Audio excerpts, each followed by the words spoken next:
Oi, filhotes do canal Renaque Almeida Biologia. Nós vamos assistir agora uma aula sobre fotossíntese, que é um capítulo dentro do assunto bioenergética. Foi um dos assuntos que mais pediram nos comentários. Peça o seu assunto também que nós vamos gravar. Não esquece de inscrever e indicar para os amigos, que assim o canal cresce e a gente grava mais aulas para você.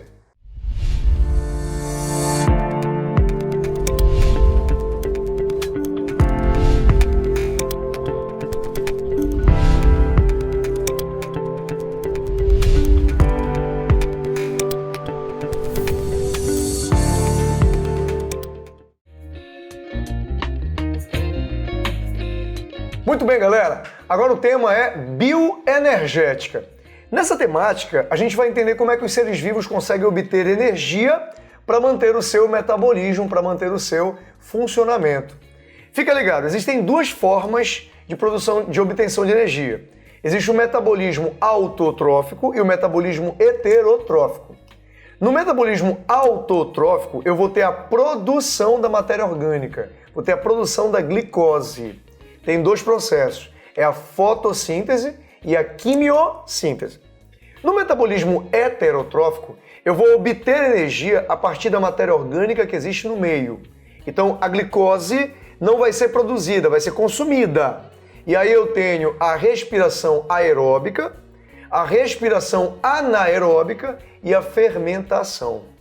Nessa aula vamos trabalhar com a fotossíntese, um metabolismo autotrófico, porque a glicose vai ser produzida. E a gente vê logo isso na equação geral. Repare bem, na fotossíntese vai haver o consumo de gás carbônico, vai ter consumo de água. A fonte de energia vai ser a luz, daí o nome fotossíntese. E eu vou ter a produção de glicose, que a fórmula é C6H12O6, vou ter a produção de oxigênio e tenho a produção de água. Você que está assistindo essa aula, atentem para a equação geral, porque nas questões pode ser que você tenha que reconhecê-la. Outra coisa fundamental, filho, para acontecer a fotossíntese, eu preciso de uma organela fundamental chamada cloroplastos. Inclusive o nome é cloroplastos porque ele tem um pigmento chamado clorofila. Vamos lá. Se eu analisar o cloroplasto, olha o que eu vou ter. Isso aqui de amarelo na imagem seria a sua membrana externa. Isso aqui de preto é a membrana interna. Reparem que a membrana interna forma invaginações, que é isso aqui, ó. Essas invaginações da membrana interna é o que nós chamamos de lamela. E preso às lamelas, nós temos essas pequenas moedinhas aqui, ó. É como se fossem saquinhos empilhados, tá vendo? Cada saquinho desse empilhado chama tilacoide. Atenção! É na membrana do tilacoide que fica a molécula de clorofila. Essa molécula é muito interessante. Primeira coisa que você tem que chamar atenção. Na molécula de clorofila tem um sal que compõe ela. É o magnésio.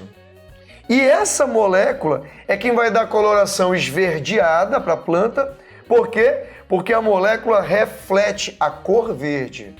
Mas ela absorve luz no comprimento de onda para azul e para vermelho. Essa luz que vai ser absorvida pela molécula de clorofila é que vai funcionar como energia para que ocorra a fotossíntese. Então, a molécula de clorofila reflete a cor verde e absorve preferencialmente a luz azul e vermelho. Isso é bem interessante, filho, porque a luz branca, na verdade, é a soma de todas as cores. Então é bom que você entenda que da luz branca, o que a clorofila vai absorver em maior quantidade seria azul e vermelho. Fechado? Outra coisa legal, olha onde está o meu dedo agora. Essa é a massa interna do cloroplasto. Ó. Essa massa é gelatinosa e o nome dela é estroma. Ele vai ser fundamental também na fotossíntese. Vamos entender por quê. É que assim, filho, a gente vai aprender agora que a fotossíntese tem duas etapas. Existe uma fase de claro e existe uma fase de escuro. Mas cuidado, muito cuidado com a nomenclatura. A fase de claro e a fase escuro acontecem de dia. Muitos alunos acham que a fase claro é de dia e a de escuro é à noite. Não caia nesse erro. A fase claro e a fase escura acontecem de dia. Então por que tem esse nome? É que na fase de claro, a fonte de energia vai ser a luz do sol. E na fase de escuro, a fonte de energia é o ATP, é uma fonte química e não luminosa. Então vamos para cá. A gente consegue ver, ó, aqui a fase claro e aqui a fase escuro. Qual é o resumão, filho? É na fase claro que a fonte de energia é a luz. E é na fase claro que eu vou ter o consumo da água. Essa água bem aqui que está no reagente, ó. Ela é consumida na fase claro. É na fase claro que eu vou ter a produção do gás oxigênio. Eu vou te mostrar hoje que o oxigênio é produzido na quebra da molécula de água. Outra, eu também produzo na fase claro ATP, também produzo uma molécula chamada NADPH2, que vai transportar os hidrogênios da molécula de água. Repara bem agora, esse ATP vai ser a fonte de energia para a fase escuro e o NADPH2 vai transportar o hidrogênio que vai ser usado na fase escuro. O que mais? Na fase escura eu vou ter o consumo do gás carbônico. E aí, olha que interessante, filho. Eu vou pegar o carbono do gás carbônico, vou pegar o oxigênio do gás carbônico e mais o hidrogênio do NADP. E aí eu monto a molécula de glicose na fase escura. Aqui também vou ter produção de novo de molécula de água. É por isso que a gente vê, ó, que a água está presente aqui no reagente e está presente também no produto. Fica ligado. A fase claro acontece no tilacoide. Por quê, prof? Porque é no tilacoide que se encontra a clorofila. E a fase de escuro acontece no estroma. Porque aqui no estroma você vai encontrar uma enzima chamada rubisco, que vai ser essencial para que esse processo aconteça. Agora vamos analisar as etapas da fase de claro. Você vai ver comigo que a fase claro, que depende da luz, vai ter 3 etapas. Vamos lá. Vai ser a fotofosforilação cíclica, a segunda, fotofosforilação acíclica e a terceira é a chamada fotólise da água. Fechou? Vamos lá começar. Primeiro, repara bem, filho, o que é fosforilação? Isso quer dizer produção de ATP. Sempre que eu disser na sala fosforilação, produção de ATP. E o prefixo foto é porque a energia que eu vou utilizar vem da onde? Da luz. Então me acompanha, vamos lá. É muito bonito o processo. Vai ser assim, ó. A luz incide sobre a clorofila do tipo A. Olha que interessante agora. A energia da luz que incide na clorofila promove o salto de 2 elétrons. Agora vamos lembrar um detalhe. Quando o elétron salta, o normal é que ele vá para o subnível mais energético, dissipe energia na forma de luz e retorne ao subnível de origem. Não é isso? É o chamado efeito fotoelétrico. Só que se dissipasse luz, a clorofila ia brilhar. Mas a clorofila não brilha. Você vai entender por quê. Vamos lá. Quando a luz incide na clorofila A e o elétron salta para o subnível mais energético, esse elétron vai ser capturado. Existe uma molécula que é o aceptor de elétron. O nome dela é ferridoxina. Ela recolhe o elétron. E o elétron é então transferido para uma cadeia de proteínas chamadas citocromos. Então eu tenho aqui o citocromo X, Y e Z. Olha que legal, filho. Quando o elétron vai sendo transferido de um citocromo para o outro, a energia do elétron é dissipada na forma de calor. E essa energia na forma de calor é armazenada na molécula de ATP. Então, olha que fantástico isso. A clorofila não brilha porque o elétron vai ser raptado pela ferridoxina, que transfere o elétron para a cadeia de citocromos.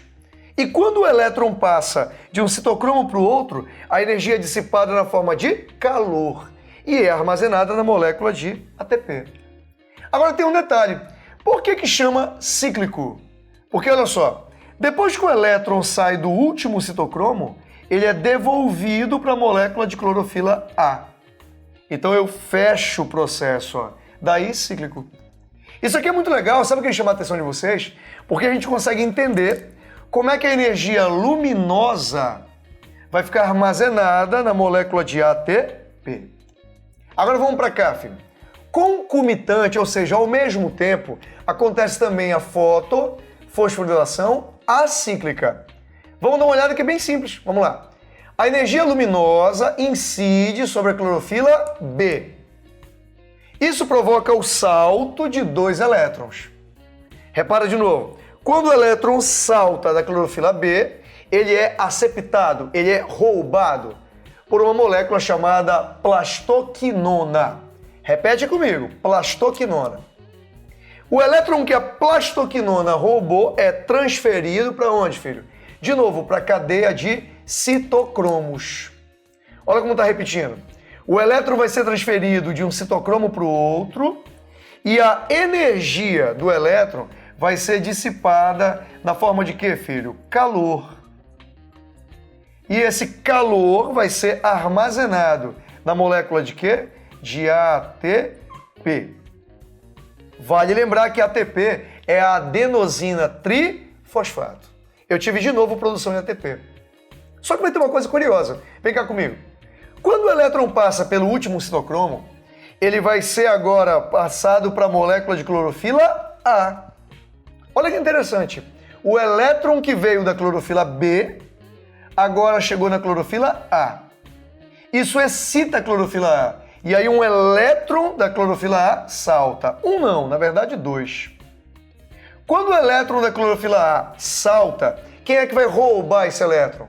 É a ferridoxina. Só que agora, filho, a ferridoxina transfere os 2 elétrons para uma molécula chamada de NADP. Olha o que vai acontecer. O NADP não precisa saber o nome por extenso, tá? Mas eu vou contar para você aprender. Chama nicotinamida adenina difosfato. O que vai acontecer agora? Repara bem. O NADP vai receber esse elétron.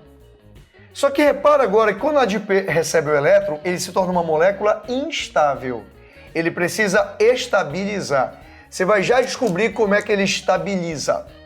Mas primeiro vamos conhecer a terceira etapa da fase clara. Olha o nome, filho. Chama fotólise da água. Olha o nome. Foto é luz, lise é quebrar. E é isso mesmo. A energia luminosa vai quebrar a molécula de água. E aí, olha que fascinante. Quando eu quebro a molécula de água, eu produzo 2 prótons H+, 2 elétrons e mais oxigênio. Por isso que eu disse para vocês que todo oxigênio produzido na fotossíntese vem de onde, filho? Vem da molécula de água. Muito cuidado, todo oxigênio vem da quebra da água. Agora, olha que legal. Não tem esses 2 elétrons bem aqui, ó? Esses 2 elétrons vão servir para repor o elétron da clorofila B. Reparem que a clorofila B tinha perdido o elétron e não tinha feito a reposição. Vai ser aqui, ó. O elétron da água repõe o da clorofila B. Então vamos colocar junto aqui, ó. Esse elétron promove a reposição da clorofila B. Anotou? Agora repara esses 2 prótons H+ aqui, ó. Os 2 prótons H+ se ligam com a molécula de NADP-. E aí a molécula que estava instável agora estabiliza. Então vamos lá. Esses 2 prótons H+ vão se ligar com o NADP e aí forma a molécula de NADPH2. Olha o que você acabou de ver comigo então. Vamos lá, olha o resuminho. Você acabou de ver que a energia luminosa foi usada para produzir ATP. Energia luminosa para fazer ATP. Você viu comigo também que os hidrogênios da molécula de água estão sendo transportados pela molécula de NADPH2. E você comprovou comigo agora que todo o oxigênio produzido na fotossíntese vem da quebra da molécula de água. Agora vamos ver a fase de escuro. É quando acontece o ciclo das pentoses ou ciclo de Calvin. Calma que você vai entender como é que ele funciona. Mas primeiro, lembrem que a fase claro acontecia onde, filho? Nos tilacoides, porque dependia da clorofila para absorver luz. Na fase escuro, a fonte de energia vai ser o ATP. Então eu não dependo da clorofila, por isso não é no tilacoide. A fase de escuro acontece no estroma dos cloroplastos. Vamos junto. Dá uma olhadinha para cá então, filho. Eu representei com uma bola porque a gente vai ver um ciclo agora, tá? Muito simples. Fique muito atento, tá bem? Vamos começar. Primeiro começa assim, ó. Na fase de escuro, eu vou ter a absorção de 6 moléculas de CO2 do ambiente. Essas 6 moléculas de CO2 vão se ligar com 6 moléculas de ribulose de fosfato. Eu fiz uma legenda para vocês, ó. RDP está aqui do lado, filho. É a ribulose de fosfato. Isso aqui vai ser um composto com 5 carbonos. Então, bora fazer uma continha. Se eu tenho 6 ribulose de fosfatos, então aqui eu tenho 30 carbonos. Com mais os 6 carbonos do CO2, juntando isso aqui, eu vou formar 36 carbonos. Olha o que vai acontecer, filho. Com esses 36 carbonos, eu vou formar 12 moléculas de PGA. O que é o PGA? Coloquei para você aqui, ó. É o ácido fosfoglicérico. Cada PGA tem 3 átomos de carbono. Então vamos lá. 12 vezes 3, 36. Então eu peguei aqui, ó, as 6 ribulose de fosfato, juntei com 6 moléculas de gás carbônico e formei 12 PGA. Cada um tem 3 átomos de carbono. Foi, filho? Na formação dessas 12 moléculas de ácido fosfoglicérico, vai ter a liberação de 6 moléculas de água. É por isso que a água é produzida também na fase escura. Só que olha agora, filho. Cada molécula de PGA vai receber um hidrogênio transportado pela molécula de NADPH2. Agora, presta atenção para mim. Para que o PGA se combine com o hidrogênio, precisa de energia. E essa energia vem de onde, filho? Vem da molécula de ATP. Por isso que na fase escura eu não uso luz como fonte de energia, eu uso ATP. Vamos lá. Quando cada uma molécula de ácido fosfoglicérico se une com o hidrogênio, eu formo moléculas de pigal. Botei aqui, ó. O pigal é o aldeído fosfoglicérico. Então vamos lá, eu tenho 12 moléculas de pigal. Olha o que vai acontecer agora, filho. Dessas 12 moléculas de pigal, 2 saem, tá aqui, ó, reagem entre si e formam a molécula de glicose. Olha lá, por isso que eu disse que é na fase escura que eu tenho a montagem da glicose. Uma parte dessa glicose vai circular através do floema e se espalhar para alimentar as células vegetais. Outra parte dessa glicose vai ser armazenada na forma de amido, que é a reserva energética das plantas. Vamos junto? Então vamos lá. Eu tinha 12 pigal, tirei 2 para fazer glicose. Sobraram quanto? 10. Então vamos lá. Com esses 10 pigal, eles reagem entre si e repõem aquelas 6 moléculas de ribulose de fosfato. Então, olha que legal, filho. As 6 moléculas de ribulose de fosfato que foram consumidas vão ser repostas. Daí que veio o nome ciclo das pentoses. Pentose, para quem esqueceu, é porque ele tem 5 átomos de carbono. É açúcar que tem 5 átomos de carbono. Agora atenção, filho. Para esses 10 pigal darem origem às 6 moléculas de ribulose de fosfato, consome energia de novo.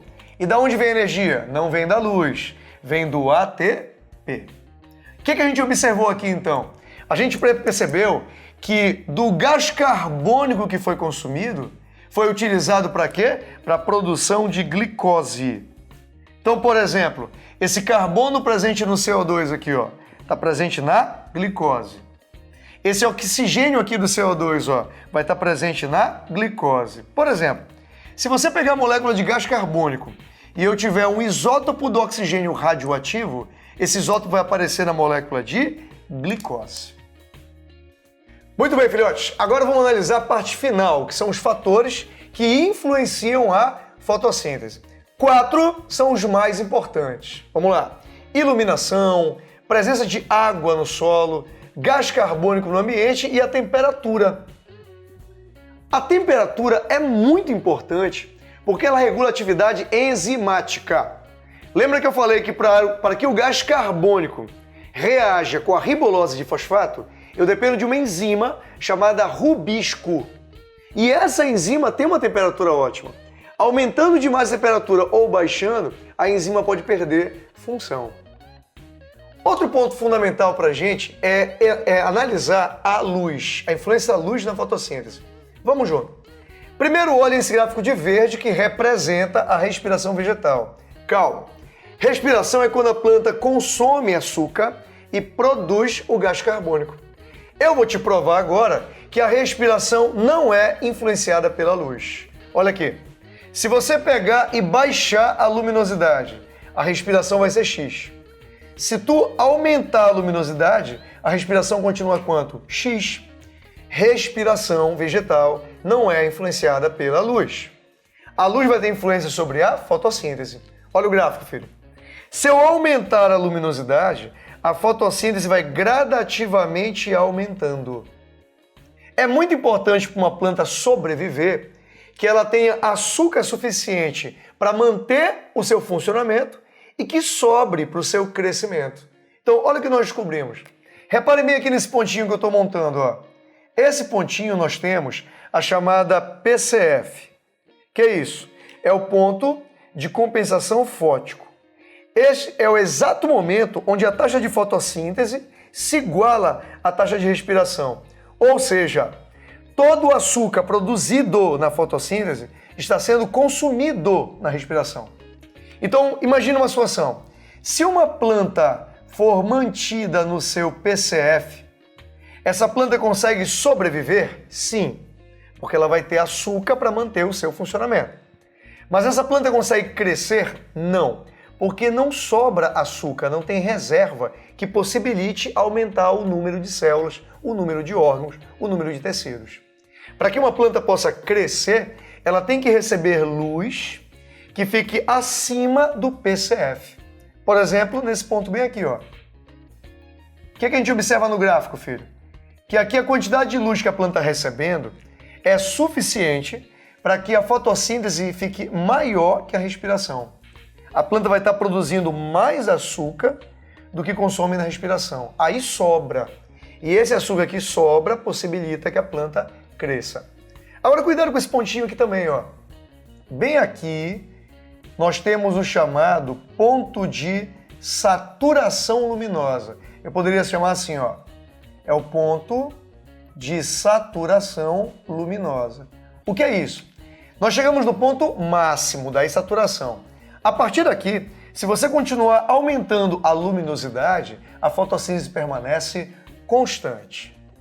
Filhote, muito bacana essa aula, deu para resumir bastante coisa fundamental para o teu vestibular. Eu quero que você fique atento nas aulas passadas, analise essa aqui também, que a gente está focando para que só tenha o que é fundamental para o teu Enem.